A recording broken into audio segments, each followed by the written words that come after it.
ನಮ್ಮಜ್ಜಿ ಹೇಳೋಳಮ್ಮೋ, ಅವಾಗ 3 ತಿಂಗಳಕ್ಕಂತೆ ಮಕ್ಕಳು ಕಣ್ಣು ಬಿಡ್ತಾ ಇದ್ದಿದ್ದು. ಹುಟ್ಟಿದ ತಕ್ಷಣ ಕಣ್ಣು ಬಿಡ್ತಾ ಇರಲಿಲ್ಲಂತೆ.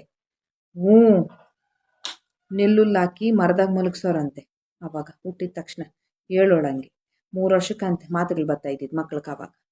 ಹ್ಞೂ, ಇವಾಗ ಹುಟ್ಟಿದ ಮಕ್ಕಳು ಕಣ್ಣು ಬಿಡ್ತವೆ, ಬಾಯಿ ಬಿಡ್ತವೆ, ವರ್ಷಕ್ಕೆಲ್ಲ ಪಟ ಪಟ ಪಟ ಅಂತ ಮಾತುಗಳು ಆಡಾಕ್ತವೆ. ಹ್ಞೂ, ವರ್ಷ ತುಂಬಾಕಿಲ್ಲ. ಅವಕ್ಕೆ ಏನೇನು ಬೇಕು. ಹ್ಞೂ, ಆ ರೈಮ್ಸ್ಗಳಂತೆ ಈ ರೈಮ್ಸ್ಗಳಂತೆ. ಹ್ಞೂ, ಆವಾಗ ಆನೆ ಬಂದಿತ್ತು, ಆನೆ ಯಾವೂರ ಆನೆ ಅನ್ನೋರು. ಇವಾಗ ಟಿಂಕಲ್ ಟಿಂಕಲ್ ಲಿಟಲ್ ಸ್ಟಾರ್, ಜಾನಿ ಜಾನಿ ಎಸ್ ಪಾಪ, ಪ್ರೇಟಿ ಪ್ರೇಟಿ ಬಟರ್ಫ್ಲೈ. ಆವಾಗ 1 2 ಬಾಳಲೆ 2, 3 4 ಅನ್ನ ಹಾಕು, 5 6 ಬೇಳೆ ಸಾರು, 7 8 ಪಲ್ಯಕ್ಕೆ ದಂಟು, 9 10 ಎಲೆ ಮುದುರೆತ್ತು, 1ರಿಂದ 10 ಈಗಿತ್ತು, ಊಟದ ಆಟ ಮುಗಿದಿತ್ತು.